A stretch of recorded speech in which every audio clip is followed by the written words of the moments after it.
va passer donc au notre prochain présentateur. C'est Guy Richard, un collègue. Euh, Comme je disais plus tôt ce matin, un peu par coïncidence, on s'est connus par notre intérêt commun là, pour des tumeurs non endocrines. Il y a déjà de ça 7 ou 8 ans. Puis depuis ce temps-là, on collabore. Nos recherches n'ont pas toujours été au rythme qu'on voulait, mais dernièrement, on a trouvé des choses intéressantes. Guérich est professeur titulaire ici à l'Université Laval, à la faculté de, là je me rappelle plus, il y a 5 mots, pathologie, biochimie médicale et biologie moléculaire, c'est ça. Hein? Chercheur ici au centre de recherche du CHUL, là, qui est à quelques centaines de mètres d'ici, où il y a ses laboratoires. Je laissais en fait nous parler un peu le thème de sa présentation et la recherche. Qu'est-ce qui se passe en recherche? On a vu plutôt ce matin qu'est-ce qu'on fait, quels soins on peut donner. On vient d'entendre un peu l'impact sur la vie des patients, leurs proches. Puis là, on va avoir une sphère un peu différente. Donc, la recherche, mais avant de pouvoir offrir des choses cliniquement, il y a toute une recherche qui se fait en amont, souvent des années et des dizaines d'années avant. Guérich.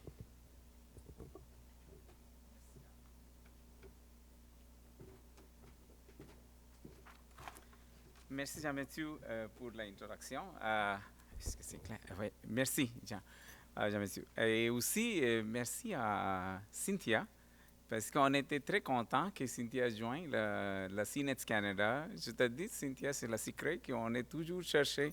On est plein de spécialistes qui traitent les patients neuro la TNI, mais on n'est pas les médecins familiaux, parce que vous êtes la front line qu'il faut diagnostiquer très rapidement, parce qu'une des plaintes communes pour tous les patients était qu'ils prennent 5 ans, 10 ans avant que la diagnostic était faite. Donc, si quelqu'un de niveau de toi qui est ta première rencontre avec la patient, c'est une bonne idée. Le deuxième exemplaire, je vous donne, avant que je commence pour la recherche, parce que je pense que 5 minutes plus, hein, parce que vous avez fini avant. Le deuxième exemplaire, je suis sûr que vous êtes tous connaissez la CNET Canada. Seulement une petite sondage, c'est combien de temps après la diagnostic que vous cherchez ou trouvez la CNET Canada?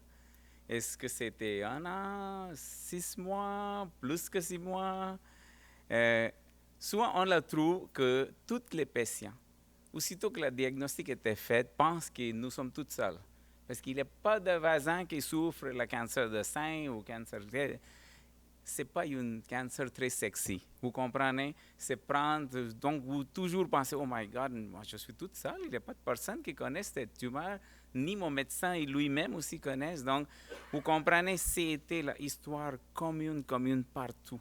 Donc, on a écouté plusieurs fois, et c'est la raison que CNET Canada a décidé de développer le livre, développer les groupes, les supports dans chaque province de Canada. Et ça fonctionnait très bien. Moi, je suis très content qu'au Québec, on a déjà quand même arrivé à la bonne état maintenant. Après la Montréal, c'est Québec aussi. Il faut faire l'effort que vous connaissez, que vous n'êtes pas tout seul. Il y a plein de monde. Et la deuxième chose, si vous connaissez beaucoup plus pour la maladie, c'est quoi qui ça passe. Donc, vous êtes capable de franchement parler avec votre médecin familial, et vous peut-être dirigez vous-même, comme il était bien expliqué ce matin, vous peut-être dirigez vous-même qu'est-ce que vous allez avec cette maladie. C'est la vérité.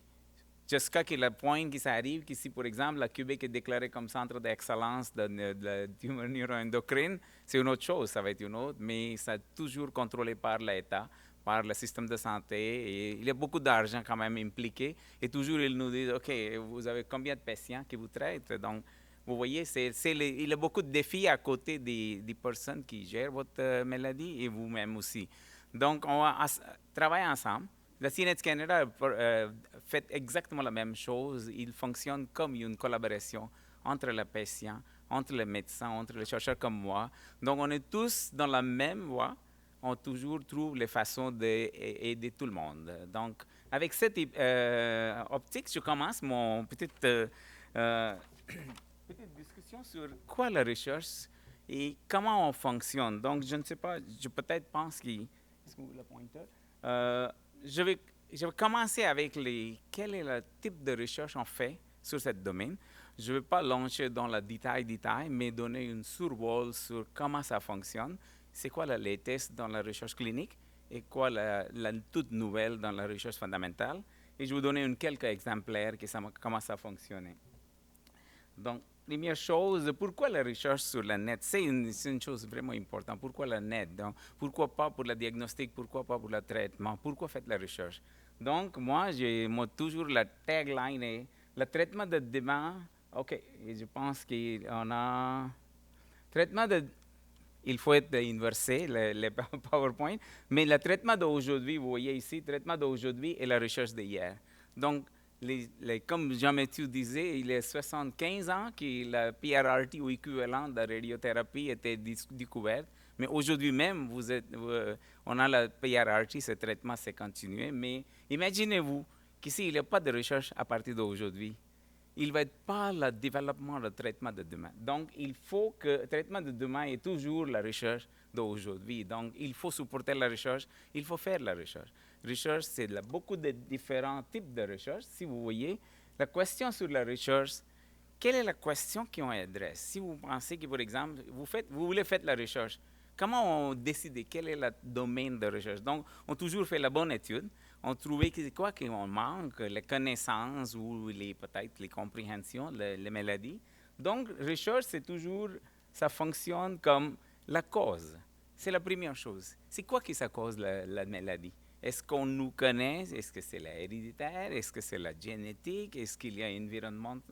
Il y a plein de choses. Vous connaissez toutes les autres maladies, donc il y a plusieurs causes qui ont fait la recherche. C'est qu'est-ce que la cause de facteurs endogènes et facteurs exogènes.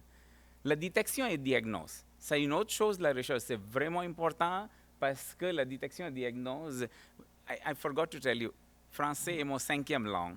Si mon franglais est mauvais, je m'excuse pour ça, mais je vais la continuer d'essayer. Si ce n'est pas clair, vous pouvez me poser la question. Je vais répéter. La 3e fois, je vais répéter en anglais, si ça fonctionne bien. Donc, la détection et la diagnose, c'est outils, équipement. Et, par exemple, les technologies, c'est vraiment une chose excellente, importante pour la diagnostiquer. Donc, c'est beaucoup de recherche à faire, souvent par les compagnies privées et par les chercheurs qui font le travail dans ce domaine. Donc, le 12e type de détection et de diagnostic, c'est le test de tissus, de tumeurs et de biofluides. Le bio, c'est général. Le bio, c'est la détection de changements grâce à l'imagerie d'organes et de tumeurs, avec aussi le changement génétique, histologique, métabolique et cellulaire. Donc, il y a plein de recherches à faire dans la 12e partie et la première partie aussi, la détection et diagnostic. Tout le monde fait quel est le nouvel marqueur qu'on est capable de trouver facilement. Est-ce que la maladie monte ou le traitement de la thérapie, ça fonctionne ou non? Donc, c'est la 12e partie de la recherche, 12e sujet de la recherche. Traitement. Traitement, c'est une autre chose. La maladie est là. Donc, on commence le traitement. Donc, beaucoup plus l'emphase de recherche, c'est l'amélioration de traitements existants, incluant les combinaisons de stratégies et ou le développement de nouveaux traitements. Donc, c'est une des meilleurs ou major efforts dans le domaine de recherche, traitement. Et la dernière, c'est la prévention. Actuellement, prévention, c'est le meilleur scénario. Le scénario idéal, s'il n'y a pas de maladie, on est tous corrects. Malheureusement, on ne connaît pas, par exemple, pour le fumeur, les poumons, le cancer de poumon, on connaissait. Si vous arrêtez la fumée, ça va fonctionner bien. Si vous changez votre diète, ça fonctionne bien. Mais vous avez bien écouté ce matin qu'on n'a pas là. On n'a pas de connaissances suffisamment pour donner un conseil qui comment on prévenir. Donc, pour le moment, on ne parle pas beaucoup plus de ça, mais un jour, c'est là, idéalement, il faut qu'on connaisse beaucoup plus que comment on prévenir cette maladie. Ça va être la meilleure façon. Peut-être, si jamais il y a un projet de recherche pour la prévention, moi, je vais être la première personne de bord de CNETS Canada qui supporte cette étude. Je vous dis c'est certainement. Mais aujourd'hui, je ne parle pas parce qu'on n'a pas beaucoup d'informations pour cette chose. On parle les recherches sur la cause. cause endogène. Endogène comme la génétique. Est-ce qu'il y a une gène dans votre famille? Gène de famille de patient. Est-ce qu'on est capable de trouver que, OK, c'est la raison que j'ai cette maladie? Oui, vous avez déjà écouté le MEN ce matin, Multiple Neuroendocrine Tumor. Ce MEN, c'est une protéine qui est créée par une gène, MEN1. C'est comme héréditaire, ça passe possiblement. Mais je vous donne une perspective pour la cause génétique. Oui, on sait que MEN est impliqué. C'est, par exemple, pour la 10%, mais seulement moins de 10% de net. Donc, pour la gène c'est impliqué seulement pour la 10% de maladies, la neuroendocrine. Les 90%, il n'y a pas de gène directement ou avec la causal relationship. Il n'y a pas de lien direct entre le gène, défectuosité de gène et la disease. 90% de net, c'est pas vraiment touché. Donc, ça vous donne une idée qu'on n'a pas à aller à la thérapie génique directement parce qu'on ne cherche pas, on ne sait pas encore pour les 90% de patients. Donc, il n'y a pas, pour les 90, il n'y a pas de lien direct. Je parle seulement en gène pour lequel on a beaucoup plus d'information. C'est aussi direct. C'est vraiment, on connaît un petit peu le mécanisme d'action. Donc, on sait que ça fonctionne. C'est le multiple endocrine neoplasia type 1. Vous avez déjà écouté pour cette gène. Je vais vous donner une idée. C'est plus important, gène muté. Qu'est-ce qu'on parle comme le muté? Ce gène est modifié. Donc, soit c'est inactivé, soit c'est tronqué. Le gène, c'est, par exemple, il produit la protéine de 100 kilodalton. C'est comme ça, la 100 mètres. Il commence à le produire seulement à 3 mètres ou 50 mètres. Donc, il manque la fonction importante dans la demi-portion ou plus que demi-portion de gène. Donc, c'est tronqué et absent. C'est quoi arrive? Le MEN1, c'est actuellement, il fonctionne comme oncosuppresseur. Il supprime le cancer. Donc, si MEN1 ne sait pas fonctionner, donc c'est certain que les cellules sont capables de former les tumeurs. Donc, c'est la façon que cette gène fonctionne, mais je vous donne une autre perspective à la même temps. MEN était bien impliqué sur le pancreatic neuroendocrine tumor. Le PNETs, c'est vraiment impliqué. Mais quel est le niveau d'implication? Seulement 10 ou 15% de PNETs sont associés avec la mutation de MEN1. Aussi dans le PNET, seulement 10%. Donc, on pense que MEN1 a expliqué toute le PNET. Non, il ne l'explique pas. Seulement de 10 à 15%. Donc, pratiquement 80% de patients avec MEN1 muté vont développer. Mais les inverses étaient très étroitement liés.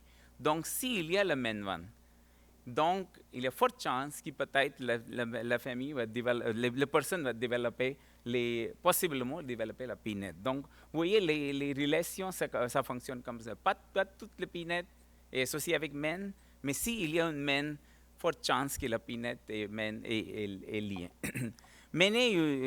Donc, il est le gène associé avec 20% de tumeurs endocrines, donc il n'est pas spécifique pour NET.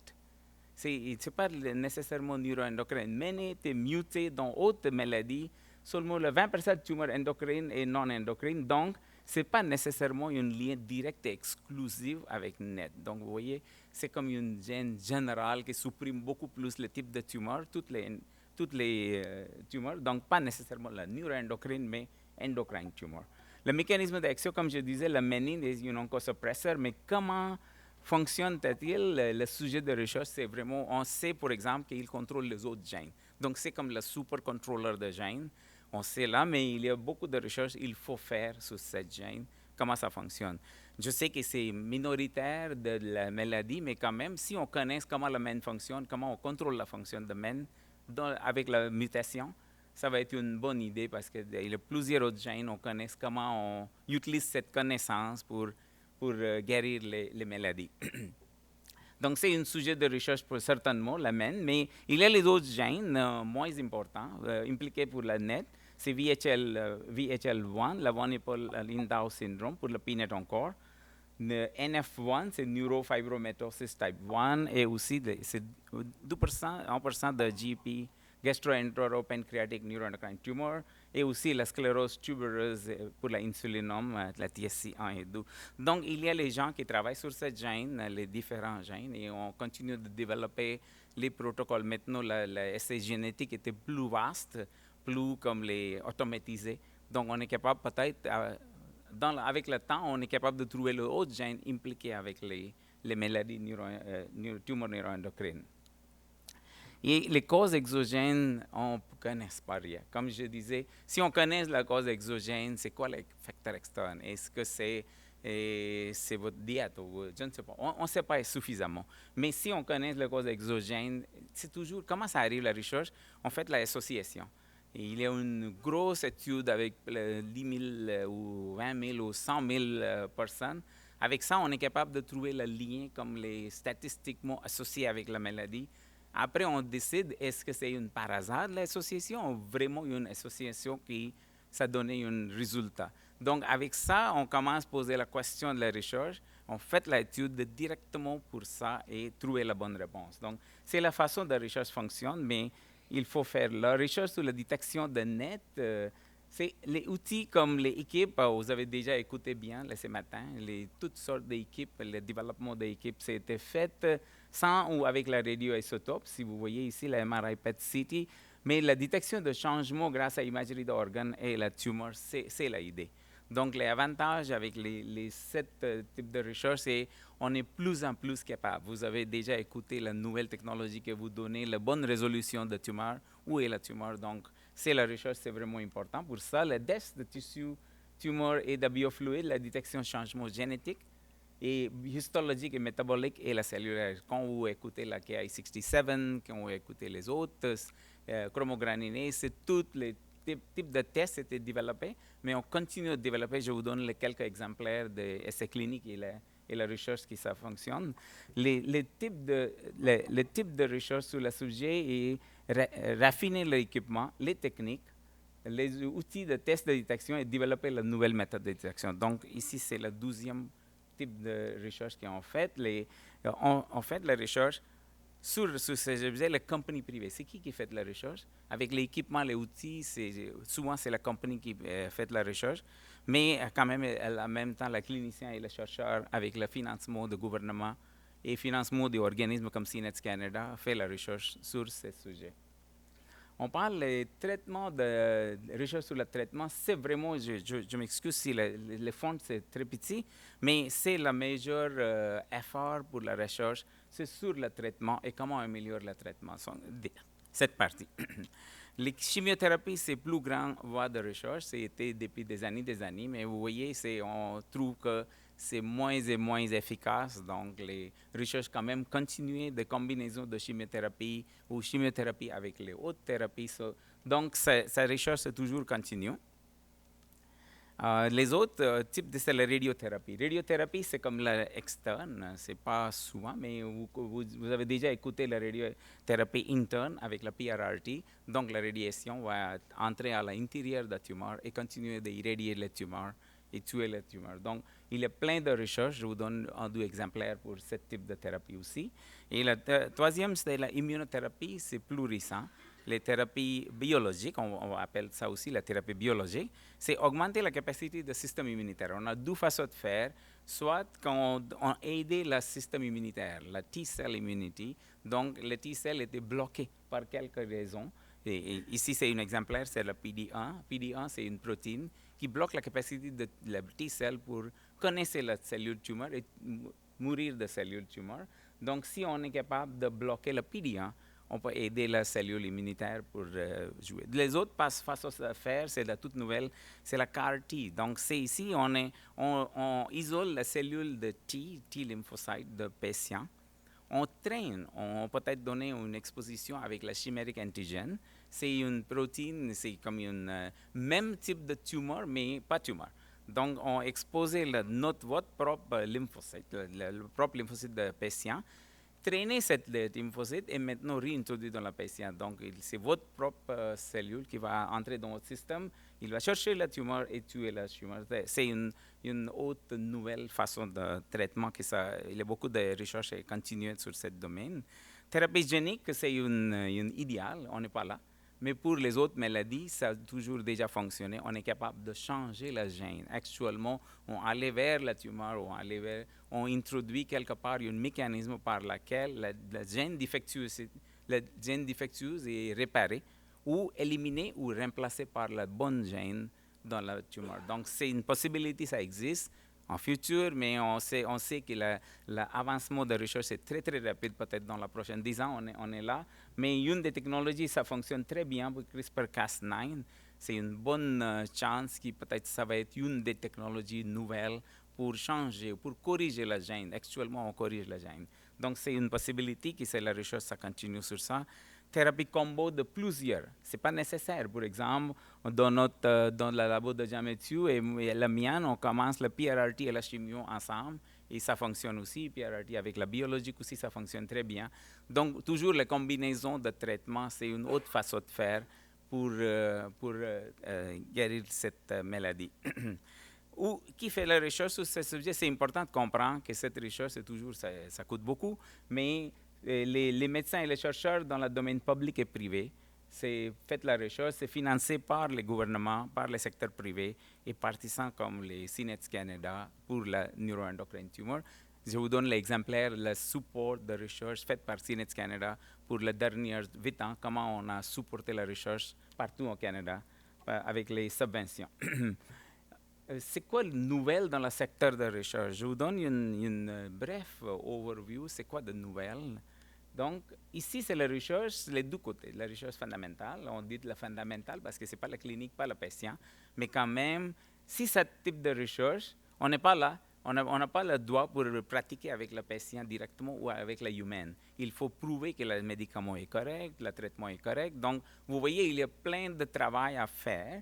Donc, je vais vous donner l'idée dans la prochaine diapo, avant qu'on arrive à l'essai clinique, combien d'étapes il faut faire. Donc, première chose, il faut, dans la recherche fondamentale ou recherche appliquée, il faut trouver une bonne chose. Donc, l'idée que vous avez dans la diapo précédente, je vais vous expliquer combien on fait la recherche. Donc, le plan de recherche, il faut faire soit avec les cellules, qui ont la croissance de cellules dans la Petri, dans la Petri dish, et on est capable de trouver beaucoup de choses avec ce modèle tel quel. Il y a les façons de faire la 3 dimensions dans la même cellule, donc on est capable de in situ aussi. On peut isoler les cellules, la tumeur aussi. On peut jouer avec ça, changer plein de choses. Donc c'est presque in vivo le modèle. Et bien sûr, la dernière, c'est la in vivo, les souris. Donc on fait tout le travail avec les animaux. Souvent, les souris, c'est plus utilisé parce que c'est facile à faire. On a plein de gènes, c'est de faire le knockout dans la souris, donc on est capable de trouver bon modèle avec les souris. Donc notre labo aussi fait le travail avec les souris et la neuroendocrine tumor. Donc les 3 façons de faire, je vais vous donner le résultat de chacune après, mais ensemble. Mais je vous explique aussi la recherche clinique, comment ça fonctionne. Donc, il y a les phases. Donc, vous voyez, les précédents diapos vous donnent comment on a fait la recherche. On est tous ici. Avant qu'on fait beaucoup de découvertes. C'est la phase de découverte. Si on découvre ici, ça prend quand même facilement 2, 3, 5 ans. C'est jusqu'à qu'on est sûr que c'est une bonne molécule. Peut-être ça va être un bon traitement. On peut essayer là. Mais à cette époque, imaginez combien de découvertes étaient faites par les chercheurs. Si on fait environ 10 000 découvertes nouvelles, peut-être à la fin, que le médicament a été approuvé par Santé Canada, on parle 1 ou 2. Donc, c'est le ratio de succès à la fin. Il y a plusieurs facteurs. Ce n'est pas que la recherche n'était pas faite bien, mais quand même, il faut être passé par beaucoup d'étapes d'essais cliniques. Et à la fin, ça coûtait milliards de dollars. Donc, c'est l'investissement ici, à la côté, pour le développement du médicament. C'est le bon bloc. Donc, vous cherchez à la fin, qu'est-ce que ça arrive à la fin? C'est par hasard, des fois, c'est la chanceuse, la découverte, ou des fois, c'est bon, le travail fort qui termine avec les développements de nouveaux médicaments. Donc, il va être ici, dans la partie d'essai clinique, il va être la phase 1, 2 et 3. Après la phase 3, on est capable de donner le médicament à tous les patients, c'est indiqué par les recherches cliniques. Et après, il y a toujours une phase 4 aussi. Après le commencement de donner le médicament, on fait la recherche avec lesquels elle a fait pour le plus large groupe. Parce que les phases, toujours les essais cliniques, c'est avec les nombres limités de nombre de patients. Mais après, on avait avec la population générale, on fait la 4e étude pour bien assurer que ça fonctionne très bien. Donc, je vous donne quelques exemplaires. Qu'est-ce que la nouvelle? Pour exemple, la diagnostic. C'est craqué. On le sait déjà plein de choses, comme la chromogranine A. Vous voyez ici chromogranine A, et aussi la 5-HIAA. Ouais, on a déjà écouté la urinary 5-HIAA, c'est le carcinoïde syndrome, la patient sécrète dans la urine, cette particulière, et on est capable de trouver ce type de choses. Quoi de nouvelle, si vous voyez ici, quelques idées circulent dans le domaine de recherche. Pour le moment, c'est par exemple la pro-GRP, la protéine et facteur de croissance, CCN2, étude de marqueurs génétiques circulants, c'est une chose intéressante. Au lieu de diagnostiquer ou biopsier la tumeur, on est capable d'enlever le sang et regarder plein de choses. Par exemple, est-ce que la tumeur DNA, l'ADN de tumeur, ça circule dans le sang? Est-ce que l'ARN de la tumeur, ça circule dans le sang? On est capable. Parce que maintenant, la technologie de détecter l'ADN, de détecter la gène dans la petite pièce d'ADN, on est capable maintenant. Donc, maintenant, les nouvelles technologies vont peut-être aider pour diagnostiquer très facilement, plus fréquemment, au lieu de faire la biopsie. Donc, c'est les autres aussi pour certains gènes, comme la MUT-AYH, MEN1, ATM, PTEN. C'est tous les acronymes, oubliez là, mais l'important que là, les gens doivent déjà penser que peut-être cette gène est bien impliquée dans cette maladie. Si on a la bonne méthode de diagnostic, ça va peut-être nous aider avec cette technique. Donc, ici, on parle pour les les plus spécifiques, les dirigés vers particulières voies de signalisation ou les cellules, le métabolisme de cellules. Donc, ici, c'est la tyrosine kinase. Donc, la tyrosine kinase a la protéine mTOR. Donc, c'est pas nécessairement pour la neuroendocrine tumor, mais pour toutes les tumeurs, le mTOR, les inhibiteurs de la mTOR, c'est comme les molécules étaient très, très intéressantes. Ils donnaient beaucoup plus de résultats pour beaucoup des autres tumeurs. Peut-être ça va fonctionner aussi pour les tumeurs neuroendocrines. Donc, l'essai clinique, en cours pour tester les différentes combinaisons avec les autres traitements comme les analogues de somatostatine ou la chimiothérapie. Donc ici, si je vous donne l'exemplaire, le Radiant de une des essais cliniques avec la everolimus. C'est la drogue qui pour la pathway de mTOR. Et la deuxième, c'est sunitinib, c'est la 111. C'est l'essai clinique, ça continue de fonctionner. Souvent, le résultat va sortir, on va être sûr comment ça fonctionne. Ça va être dans la pratique dans la prochaine année. Donc, c'est la façon de l'essai. Donc, ici, c'est le pathway métabolique ou pathway cellulaire particulière pour cette maladie. Si on trouve, avec la recherche comme essai clinique, on est capable de trouver comment ça va être fonctionné. La diapo est très, très chargée, mais ici, c'est vraiment les analogues de somatostatine. Donc, c'est la même chose qu'on utilise pour la PRRT, même chose qu'on utilise pour les symptômes, la contrôle des symptômes, mais il y a beaucoup plus d'autres types de travail qui a été fait. Donc, on a développé le pasriotide, c'est aussi, vous voyez ici, cette drogue. Donc, s'il y a une résistance à l'octreotide, on peut aller vers les autres. Donc, la recherche a été faite. Je vous donne un bon exemplaire. Comment les avancements de la recherche. Hier, quand on préparait la diapo avec mon étudiant, Marine est là. Marine est l'étudiante de doctorat avec Jean-Mathieu et moi-même. Donc, on a écrit que c'est le trial Telecast pour les drogues, les telotristat, c'est ici la drogue. C'est l'inhibiteur de tryptophane. Tryptophane, c'est l'amino acide qui, à la fin, il a beaucoup de voies du pathway métabolique, termine avec la sérotonine. Mais il y a l'inhibiteur d'enzyme qui était dans la trial, dans le papier de 2019 qu'on a lu, de 2018-19. Mais ce matin, on a bien écouté que cette drogue était maintenant acceptée par Santé Canada. Donc, vous voyez, l'essai clinique, ça continue. À la fin, il y a un résultat. On sait qu'il y a une autre façon de contrôler ce symptôme de cette maladie. C'est l'avantage des essais ou la recherche, ça continue tout le temps. Donc, je vous donne une autre chose, on parlait le PRRT ce matin, donc je vous donne parce que Jean-Mathieu et moi et Samuel est l'étudiant d'MD maîtrise dans notre labo, co-dirigé par Jean-Mathieu et moi-même. On a écrit une review, ça va être apparaître, c'est presque accepté pour la publication, donc je suis capable de vous expliquer comment ça fonctionne, PRRT. Donc c'est une blow-up la cellule. Si le PRRT, c'est quoi notre but? Il y a un récepteur ici sur la membrane de la tumeur. C'est le récepteur. Vous voyez, c'est ici le récepteur.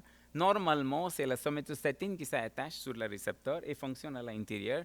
Je ne vous explique pas toute la biochimie et le métabolisme à l'intérieur, mais imaginez-vous, normalement, c'est la molécule qui fonctionne avec ce récepteur. Mais la tumeur exprime ce récepteur dans grande quantité. Donc, on le sait que le SSTR s'est exprimé. Donc, si on attache une radioactivité, vous voyez quel est l'avantage? Avec la radioactivité, ça attache sur le récepteur parce que ça fonctionne exactement comme la molécule endogène et ça va entrer à l'intérieur. Une fois il est entré à l'intérieur, imaginez c'est la radioactivité. Vous connaissez déjà ça commence à fonctionner. Ce matin, on a bien écouté. Il est capable, à la fin, ça arrive, c'est l'ADN, c'est le nucléi. Il est l'ADN là-bas, donc la radioactivité est capable de directement casser sur le double brin d'ADN, causer le dommage, ou soit il crée une reactive oxygen species, comme il a dit, 90% le travail de radioactivité, créer l'oxygène méchant. On dit la reactive oxygen species, c'est comme ça va donner encore plus le dommage à l'ADN. Donc c'est la façon la PRRT fonctionne. C'est quoi? Qu'est-ce que Dr. Beauregard et les autres nuclear medicine research ici, combien de temps ça reste dans la tumeur? Parce que c'est une chose, il faut bien comprendre, parce que sinon les récepteurs vont sortir, qu'est-ce que ça va arriver avec la radioactivité? Est-ce qu'il va rester ici? Il y a beaucoup plus d'évidence que malgré que le récepteur passe vers la membrane, la radioactivité va être coincée dans la cellule. Jusqu'à la demi-vie est bon, la radioactivité va continuer à irradier de l'ADN de tumeur et c'est la façon que ça fonctionne. Donc, c'est la raison, après un mois, il va regarder est-ce que la tumeur est diminuée ou non. Donc, c'est la façon dont il fonctionne. Donc, on posait une autre question et c'est le review qu'on a écrit récemment, comme je disais, déjà expliqué. On théorise, hein, aussi on pense théoriquement comment on améliore le traitement. Donc, cette review, on a posé plein de questions. PRRT est bon, mais quand même, est-ce qu'on est capable d'augmenter l'efficacité de PRRT pour tuer la tumeur? Donc, vous voyez ici les 4 façons qu'on a proposées dans cette review. Si on est capable d'améliorer la diffusion, les PRRT vers la tumeur, avec contrôler comment les vaisseaux sanguins fonctionnent. Le vaisseau sanguin est très, très fragile. Si c'est toute nouvelle, c'est toujours fragile. Et avec la tumeur, c'est toujours la même problématique. Donc, il y a les façons de contrôler la fragilité des vaisseaux sanguins. Si on améliore cette vaisseau, peut-être on est capable de livrer beaucoup plus la radioactivité vers la tumeur. C'est une façon de faire. Deuxième, c'est le récepteur, comme j'ai bien expliqué la dernière diapo. Si on augmente les récepteurs, il y a les façons de faire. Et si on fait les traitements différemment, on peut augmenter les récepteurs. La troisième, c'est ici, si on est capable de cibler les autres pathways. Par exemple, le dommage à l'ADN. La tumeur va réparer le dommage. Il va continuer quand même. Mais si on est capable de bloquer la réparation, c'est un avantage. Donc, c'est la façon, avec PRRT, si on bloque les autres thérapies avec le pathway associé avec ça, ça aussi, ça fonctionne bien. Et co-administration avec la chimiothérapie et les autres choses. Donc, il y a plein de façons de faire. On va donner le défi à nous-mêmes. Et pour cette pathway, on a déjà trouvé un bon résultat. Je vous donne une idée. On a publié la 2018, c'est la même chose. Vous voyez ici, c'est le même pathway. Les Targeted Therapy for Associated Pathway. Ici, vous voyez les petites molécules, c'est PARP-I. PARP-I, c'est l'inhibiteur de l'enzyme polyadipyribose polymérase, la PARP. Parce que mon métier, c'est PARP. Je travaille pour 25 ans sur le même gène, même protéine, donc il y a plein de choses à faire. L'inhibiteur de la PARP est déjà donné à les patients qui souffrent le cancer de sein et cancer ovérien, particulièrement avec la BRCA mutation. Donc, c'est le même. L'inhibiteur, c'est déjà fonctionnel pour autres tumeurs, pourquoi pas pour la neuroendocrine. Donc, on fait une petite étude dans les cellules, avec les cellules et la sphéroïde, et on a trouvé que si on bloque, avec la PRRT, si on bloque la PARP, on est capable d'améliorer l'efficacité. Donc, notre résultat est augmentation de thérapie radionucléique PRRT avec l'inhibiteur de l'enzyme PARP. Donc, les études comme ça formaient une base sur laquelle un jour, peut-être le Dr. Beauregard ou les PRRT experts vont lancer un essai clinique. Est-ce que ça fonctionne ou non? PRRT accepté,